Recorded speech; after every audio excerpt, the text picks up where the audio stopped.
Would you believe me if I tell you that Pepsi has always won more taste tests than Coca-Cola?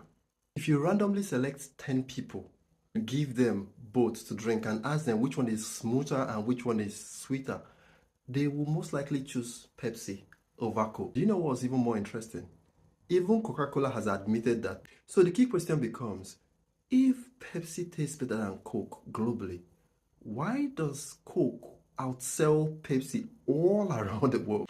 The truth is that Coke was carefully engineered not to be drank alone. It is engineered to be taken with other things. And if it's too sugary and too smooth, combining it with other things will become a problem. Even in adverts, you will notice that Coca-Cola is not trying to sell you a drink. They're always selling you memories. They are always selling you happiness. That's why you have the happiness in a bottle campaign. Or they are always selling you red and white Christmas.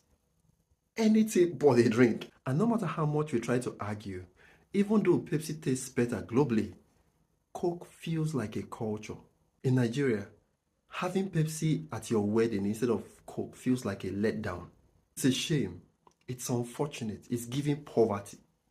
And we see the same thing play out all the time. Several local brands taste better, but Indomie has found a way to embed itself into our childhood, into our memories, so much so that if you're buying noodles and you're not buying Indomie, it feels as though you're poor.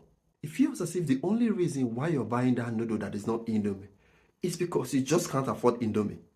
They've played their game so well that Indomie is noodles and noodles is Indomie.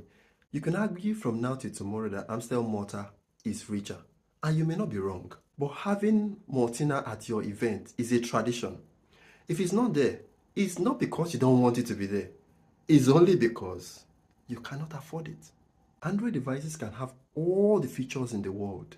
In fact, they can be so loaded with features that you can even use one to see the future. But some people will never touch it just because they are not and could never be an iPhone. To them, an iPhone is not just a phone, and it has very little to do with features. Brands that are winning are not just competing on the basis of products alone. They compete on emotion, story, and identity, because in the end, taste will fade.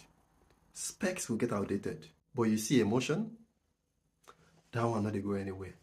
And that's what drives brand loyalty and cultural dominance.